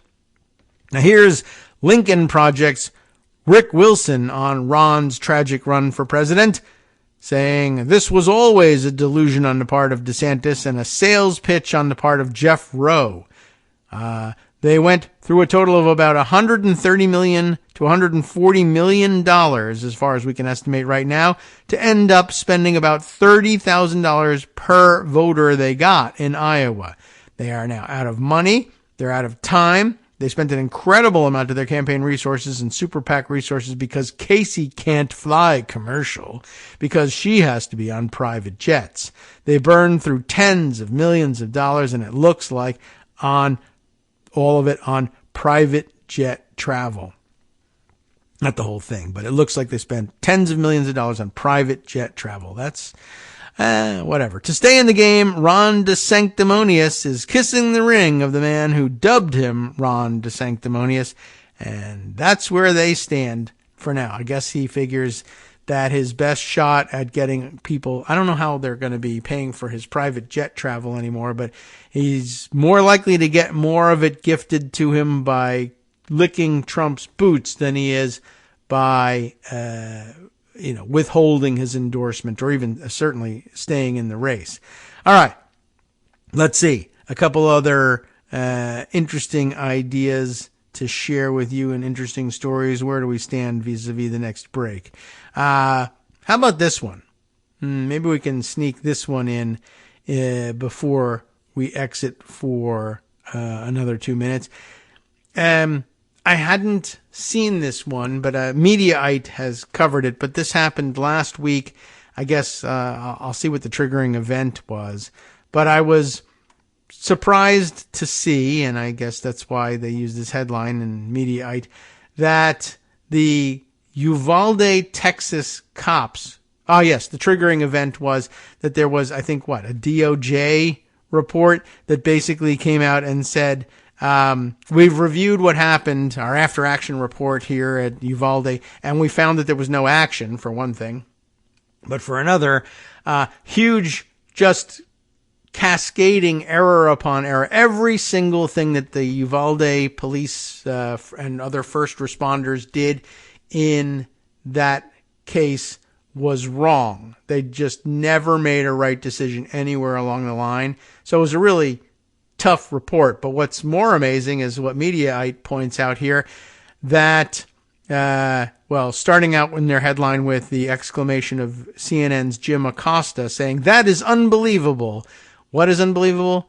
Jim Acosta is stunned by Uvalde parents' revelation that cops are harassing families. In other words, after the report that they did every single thing they possibly could have done wrong in response to the school shooting there, rather than hanging their heads in shame and slinking away or resigning their jobs, not only are they holding on to those jobs, but they are harassing the people who are pointing out that they actually did the wrong thing up and down, left and right, backwards and forwards, and got people killed and ought to be held to account for it. They are instead harassing those people. Shut your mouth. Continue to fund us. Fund the police, I guess, is the upshot of all of this. CNN anchor Jim Acosta in the Mediaite telling is stunned when Uvalde parent Miguel Cerrillo revealed the local cops are harassing families of children who were affected by the massacre. On Thursday, the Justice Department released its report on the police response to the May 2022 massacre at Robb Elementary School that killed 19 students and 2 teachers. It was a gut-wrenching examination of a disastrous event that was compounded by failure after failure. Acosta interviewed Cerrillo on the live streaming channel CNN Max on Friday morning, I guess last week, and in an emotional interview learned of even more disturbing behavior, although maybe it was even earlier than that. Well, no, January 19th, I guess it was last week. Acosta interviewed him and found, like I said, even more disturbing behavior. And here an excerpt from the transcript there. Acosta saying his daughter Mia survived the massacre at Robb Elementary. Thankfully, Mia was in the classroom where the shooter opened fire and managed to call 911. Miguel, thank you so much for being here with us this morning. I guess I do want to ask you about the report and your response to it, but I guess first of all, how is Mia doing? And Miguel says, well, we had a hard night last night, and that's why she's not joining us today. She literally just fell asleep, like maybe an hour ago. And it's an everyday thing, you know. We literally live right across the street from Robb Elementary, so it takes a toll on her every day. You're right across the street. Boy, I wish we could get them to move, huh? You know, probably just whatever. So many things going on in their life and enormous expense. There's a GoFundMe for you. Get them into a different house. Anyway, yeah, so they're literally right behind Robb Elementary. And so Acosta continues on. Wow, I can't even imagine what that's like, going through it on a daily basis. My heart goes out to you, and my heart goes out to you and me and your whole community. I think, I don't know what the me was supposed to do in there, but all right, his heart too also goes in. Did seeing this report, reading this report help you at all? What was your reaction to it? What were your thoughts? Well, he answers, the first 5 minutes that I read the report, I just couldn't believe it. I couldn't. I was in a rage. I was anger. I was really, really mad. So I forced myself to read even more, and I I just couldn't understand why, and like why you all couldn't go in. Like, you know, it's a confusion of everything to me right now. And I mean, yeah, what else could your reaction possibly be, honestly? But, well, he goes on. Now, like, it's a lot of words I can't say, and I want to say them, but it's just unbelievable that they could have just go in that classroom. You know what I mean? It's very hard for me. It's hard to. And then not only that, I got to see them every day. I live a few houses down from one of the police officers that was there, and I got to see him every day. And it's hard for us. Like I said, it's hard for us every day to see these officers still in the street patrolling and still harassing us every day for no reason. Hi, everybody. It's me, David Waldman. Yes, the same guy who interrupts you all the time. Interrupting you one more time just to tell you again, another reminder that your contributions are what keep this show on the air, and Patreon.com, Patreon.com, is still among the easiest ways to make the sustaining subscription donations that keep us afloat. Are you ready for the pep talk about how our Patreon campaign is still going strong and growing? Well, too bad. Yeah, the plain fact is we actually are headed in the wrong direction, and whereas we once had about 175 monthly patrons, we're now actually down below 150. Time to recruit some more. Not exactly the kind of news I wanted to share, but there it is. For those of you in a position to support the show, Patreon.com does make it easy to make those secure, recurring monthly contributions to do so. Patreon.com/KagroX gets you straight to our donation page. We've been through a lot together. The worst of the pandemic, we hope. The worst of the insurrection, we hope. So go ahead and treat yourself. You don't need an excuse. Give yourself the gift of a little something you enjoy in life. Support the show. And of course, if you happen to prefer using PayPal or even the Square Cash app, we're up and running on those options too. So thanks again, everyone, for all your support. We couldn't, or at least shouldn't, do it without you. Hope you'll be on board soon too. Thanks for all your support.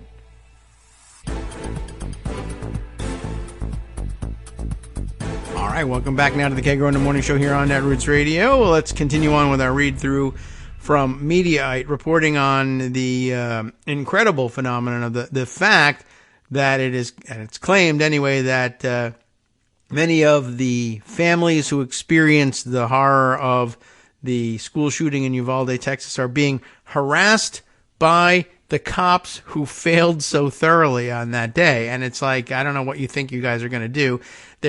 I left off in the middle of Miguel Cerrillo's response, his description to Jim Acosta of CNN of what's going on in town.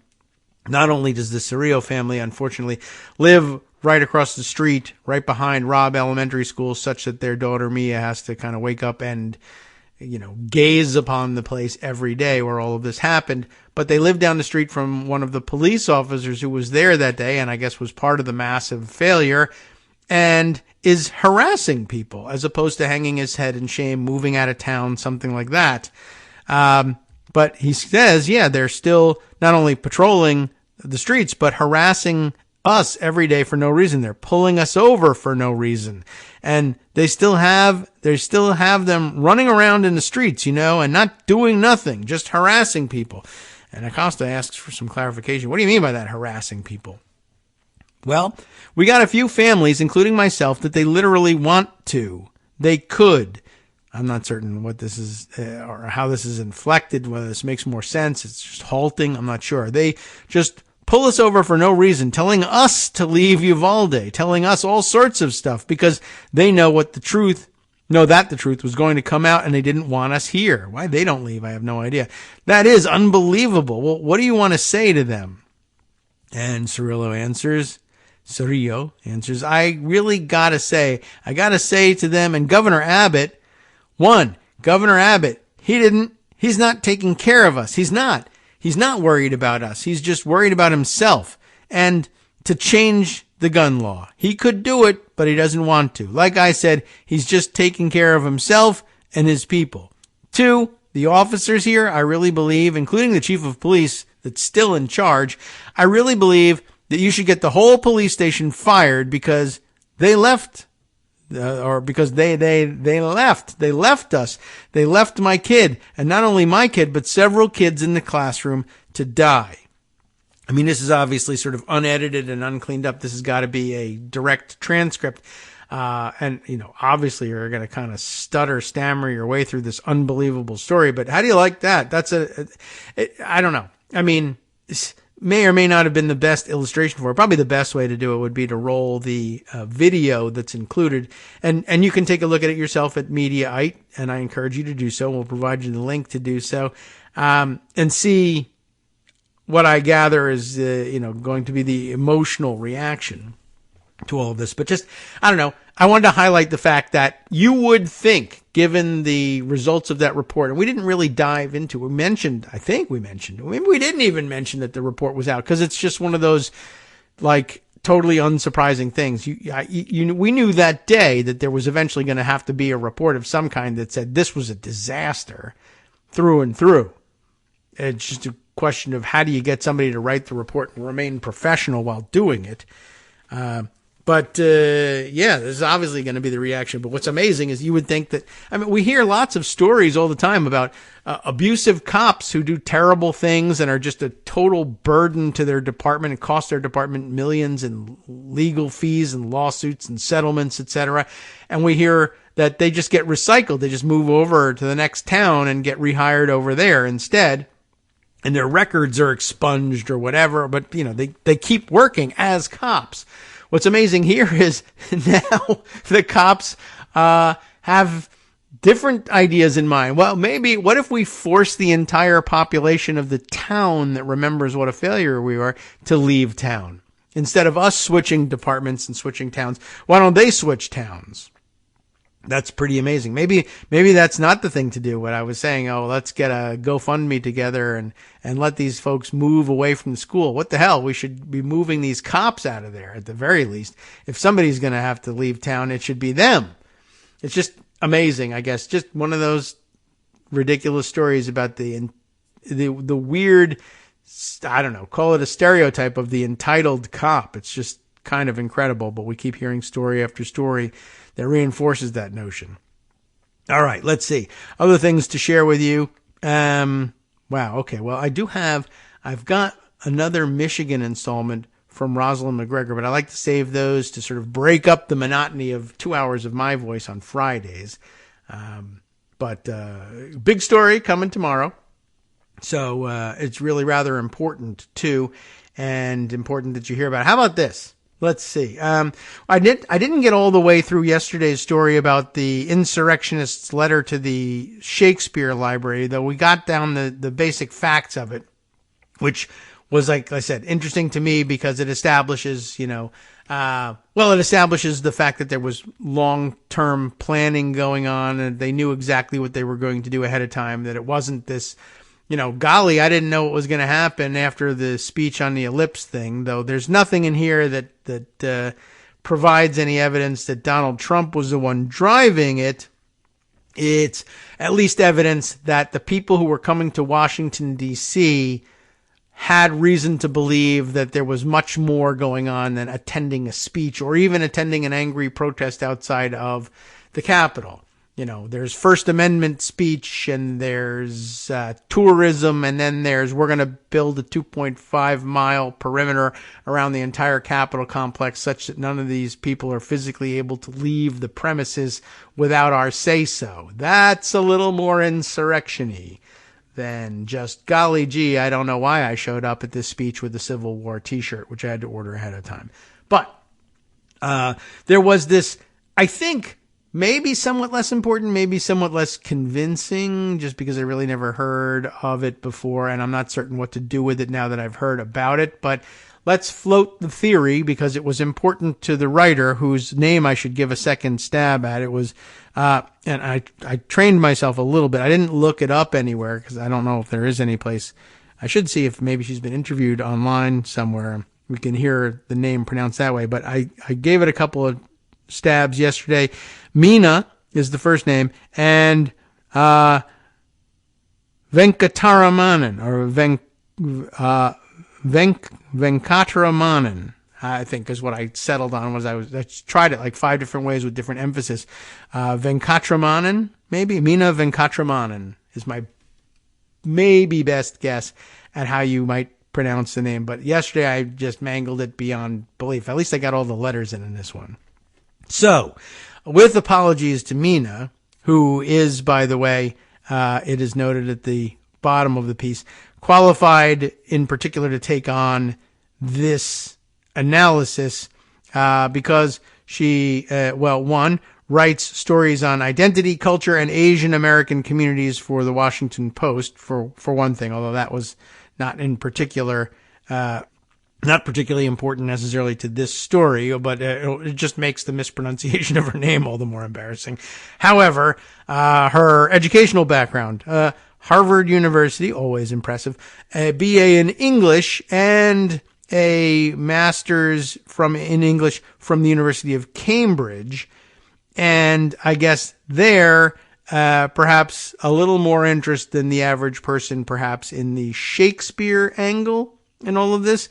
Maybe she even spent some considerable amount of time in her mastery of English as a course of study in understanding the strange symbolism that Shakespeare may be taking on among white supremacists. It's just, I thought I would add all of that, maybe in part by way of apology for getting the name so horribly wrong. It's really, I'm sure once I heard it pronounced, once she said it, I would be able to mimic it forever, but I haven't had the pleasure. But I wanted to turn back and give some time to the somewhat strange notion in my mind that there's some particular white supremacist attachment to Shakespeare, because he's the kind of thing that usually you'd think, well, I don't know. That's usually the sort of thing that you'd think that they would dismiss as the playground of the elite. Shakespeare, I just want to see Die Hard,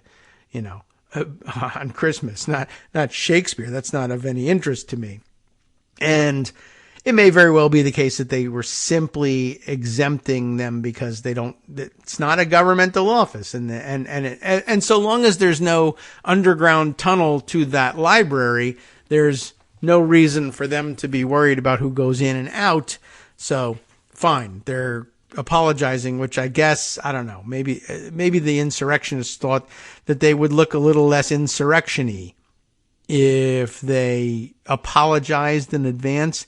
But anyway, she goes on to explain, and this part was where we sort of left off.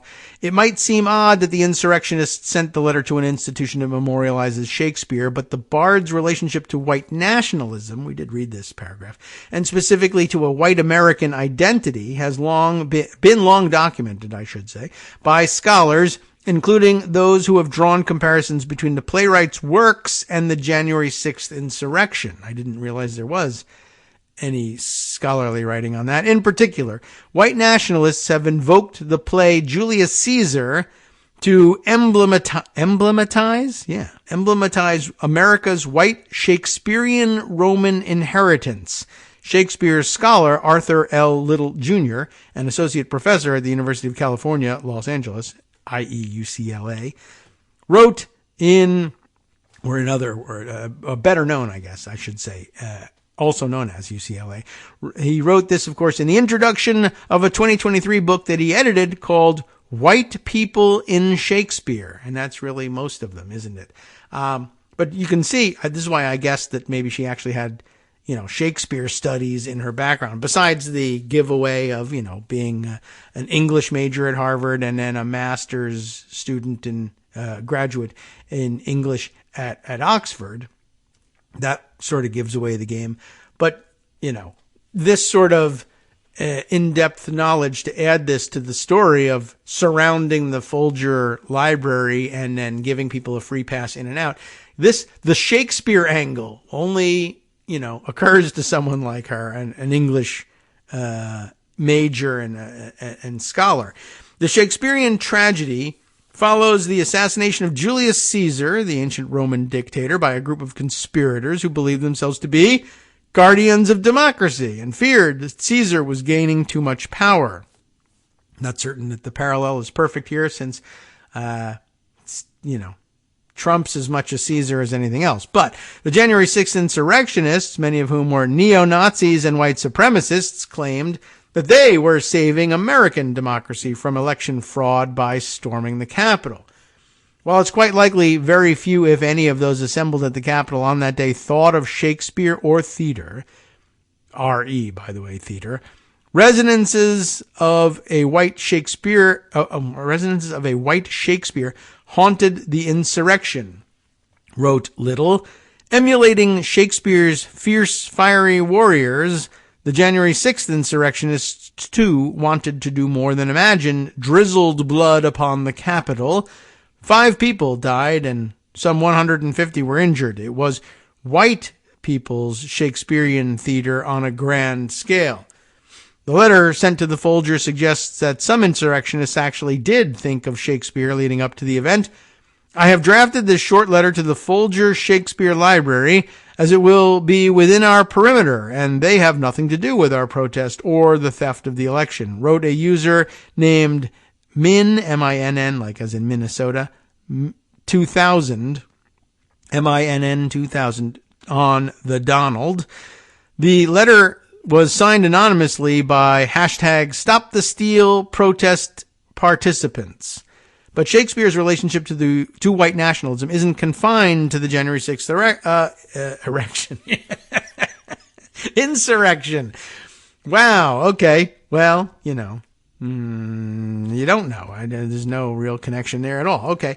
Anyway, let's see. It says that it has a long history that draws on Shakespeare's role in constructing a white racial and cultural identity. Although Shakespeare was English, this is true, he has been invoked as a symbol of American linguistic and cultural heritage since before the Revolutionary period.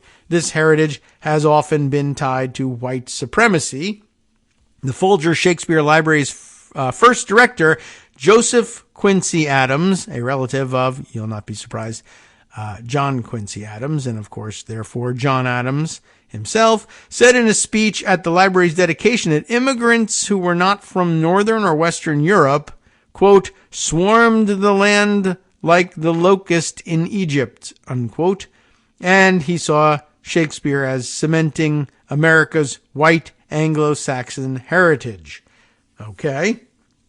No mention of what the heritage of the people in Egypt was, but okay. At any rate, the sentiments in that inaugural speech were an artifact of the time, but they're also completely at odds with our sense that Shakespeare can be a vehicle for talking about what it means to live in a free and just society, one that is multiracial and democratic. Current Folger director Michael Whitmore told the Post. A day after the January 6th insurrection, the Folger published a statement denouncing the events.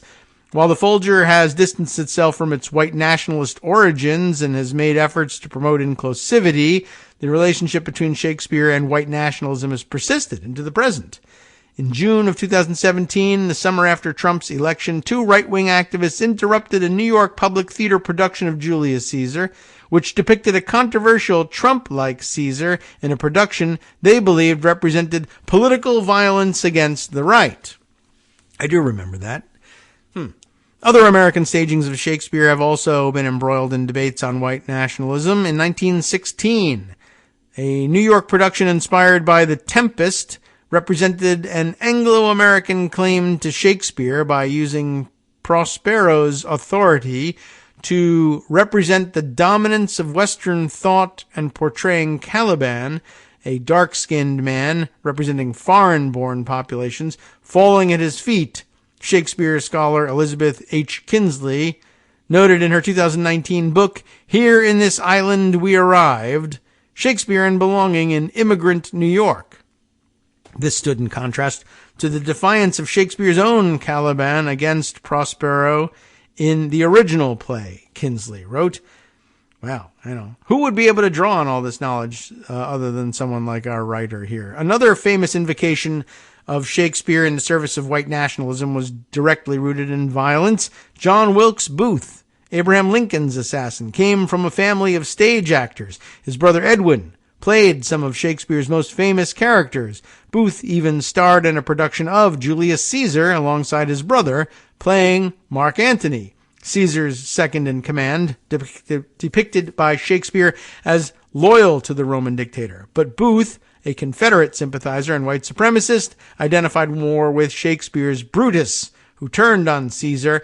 He invoked the character after shooting Lincoln, shouting, "Sic semper tyrannis," thus always to tyrants, a quote attributed to the real Brutus after he helped kill Caesar.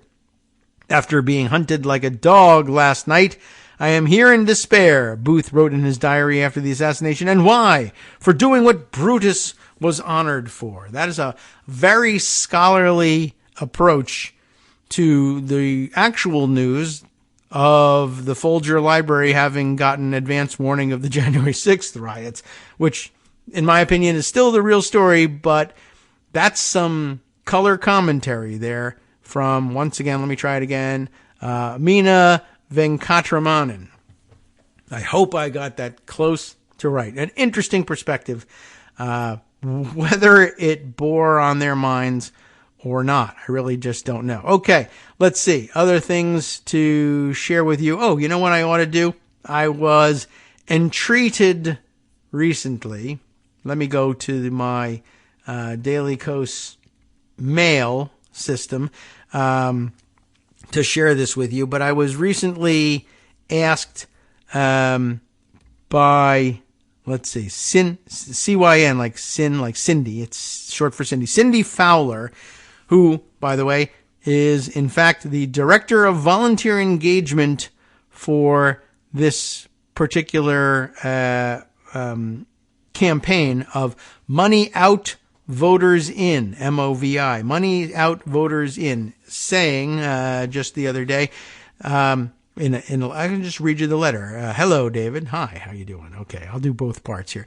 I'm a longtime Daily Kos reader, lurker, and even attended a yearly Kos event in 2007, the last year before it became Netroots. I remember that one very well. It was Chicago. Probably the first time that Greg and I sat down for breakfast, and we didn't know that we were going to spend the next 20 years, the first couple of years after that where there was no radio show. But after that we would be doing a breakfast thing ever after. But anyway, I have also been heavily engaged, Cindy tells us, in the Overturn Citizens United movement since 2010. That's what Money Out, Voters In is all about. Overturning Citizens United, a wellspring of political disasters right from the get-go, of course, and she recognized it early on and has been fighting it ever since. That since back in 2010 when SCOTUS handed down that, quote, democracy-ending decision. Our group, Money Out, Voters In, moved our focus in 2012 from federal action to state action in California, since this is where our members live, and we felt more was possible when you focus locally. Definitely an interesting tactic, and we'll see how it's going. And they have some progress reports for you about it, which is good reason to share it. We haven't spent a great deal on the movement to reverse Citizens United, since it's a kind of a tall order, for one thing. But this represents an interesting shift in tactics to the state level, and maybe ought to be viewed alongside the state level reaction to the repeal or the overturning of Roe in the Dobbs case, too, where they've taken it to state after state, and even in places where you thought they would be demolished, they in fact prevailed. So maybe there's some real advice here for you there. So where were we? They moved to state-focused action. I am reaching out today, she said, to see if you might be interested in sharing our series of diaries with your audience. We will be publishing our 4th diary tomorrow. She wrote this to me back in early last week on the 16th. As the AB 83 saga continues, that's the bill in the California State Legislature designed to carry their goals forward. Tomorrow, we feature one of our champions, Representative Jamie Raskin, who graciously attended and answered questions during our activist webinar on AB 83 when it was being introduced into the California Assembly, and then pitching me on all of it and giving me the links to all of the stories. So let's start down that path. There's, like I said, 4+ diaries on this. Don't know that we'll get all the way through it, but why not start at the very beginning? And here we are with the first in the series dated January 9th, 2024. California must exploit Citizen United's devastating error, defend democracy, and pass AB 83. This a diary over at Daily Kos by Michelle Sutter. I don't know if it's Sutter, or Sutter, Sutter, but apologies for not knowing offhand. Let's go right to it. Calling all democracy defenders in California, New York, Massachusetts, Hawaii, and Washington State. It's not just limited to California. They're going to have to try this in every state, and those are the ones they've picked first off the bat. Those are the 5 states where this model legislation, just like ALEC does, but this time for good rather than evil, this model legislation to get foreign money out of our elections is pending. In California, we've got until the end of January to make sure the California Assembly does the right thing and votes to protect Californians from foreign influence by passing AB 83, the Get Foreign Money Out of California Elections Act. And the end of January is rapidly approaching. AB 83 is transformational democracy strengthening legislation. That's a bit of a mouthful. It's estimated that 98% of the S&P 500 U.S. corporations will qualify as foreign influenced if the bill is enacted and therefore be prohibited from making political contributions in California. As George Washington said in his farewell address to the nation, the insidious wiles of foreign influence prove to be one of the most baneful foes of a Republican government. He's added a word or two here, but the archaic style somehow, I don't know, maybe it just doesn't translate, but I think that it works pretty well.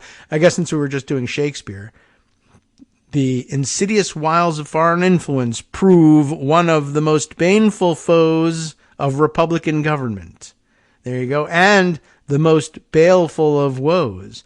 But that didn't stop a corrupted SCOTUS in their zeal to obliterate U.S. campaign finance laws from recklessly opening the floodgates of foreign money in our elections through foreign investment in U.S. corporations. And there was, following thereafter, an invitation to attend their informational Zoom call back on January 10th to get people excited and informed about the campaign. And that was, I guess, the kickoff of it. And let's see, I stored away the rest of those diaries for inclusion in the rest of the show. Let's see, where's the other links? That was, the one above that we just read apparently includes links to the next 2 installments. Did I miss that? Yeah, here are the they were previous diaries. I wish I had read them in order. But let's open up the other 2 and try and put them in chronological order. Let's see, this one from November 14th, 2023. And then another from January 4th. Oh, I see. Okay. So the initial one, I probably should have started here. Money out, voters in. California can close the Citizens United foreign money loophole with AB 83. Michelle, once again, taking up the virtual pen on this one. Wait, what? She begins. I thought foreign money was already illegal in our elections. One California lawmaker told us when we met in their Sacramento office, we were talking about AB 83, the Get Foreign Money Out of California Elections Act. Their assumption was understandable for a couple of reasons. One, U.S. election code is clear. It shall be unlawful for a foreign national, directly or indirectly, to make a contribution to any political campaign or political party. Direct from 52 U.S. Code Section 30121 and 30122. No Silk Road being used here, but too bad. The California legislature had unanimously passed a bill in 2021, which the governor signed, to prohibit foreign governments, foreign businesses, and foreign individuals from contributing to California elections under Bill AB 319 in the 2021 session. Given these 2 unambiguous laws, one federal and one state, how is it possible that there is foreign money in our elections? The answer lies in the rightly reviled Supreme Court ruling in Citizens United versus the Federal Election Commission, which has been turbocharging the undermining of American democracy for almost 14 years. As bad as we knew that decision was, it's actually worse. when the SCOTUS decided that corporate entities should have the free speech rights of natural persons, expanding the definition of speech to encompass money spent in U.S. elections, part of that preposterously flawed reasoning allowing U.S. corporations to contribute unlimited amounts of money from their their corporate treasuries was because, the court said, U.S. corporations were associations of citizens. Justice Kennedy, writing for the 5-man majority, and yes, they were all men, and yes, ethics challenged Clarence Thomas and Sam Alito were among them, employed the association of citizens rationale 3 times. These giant multinational corporations incorporated in the United States are not associations of U.S. citizens. It wasn't true before Citizens United, and it is a linguistic atrocity to try to categorize them as such now. We are, of course, naturally out of time to actually continue with this, but we do have Friday ahead of us. I wish I had started with this one, but you know how it is, doing things on the fly. If you don't have explicit directions of where to start, it's not going to happen. At any rate, we'll get back to this tomorrow. I think it's important that you hear this before the end of the week and certainly before the end of the month. But they make a good point. That's the loophole, right? We said no to foreign sources of campaign contributions, but forgot about the loophole of if we're going to allow American companies, supposedly American companies, to make contributions, so long as what? They are chartered in, organized in the United States. Doesn't matter somehow that there could be enormous amounts of foreign capital and foreign influence working under the guise of the American corporation. And why not try to sort all that out? Well, it's too complicated. Well, what if we did the legislating for you? That appears to be the aim here. And it's happening not just in California, but in several states. And like I said, they've surprised you on a number of fronts, including the one you probably believed last year was totally impossible, abortion.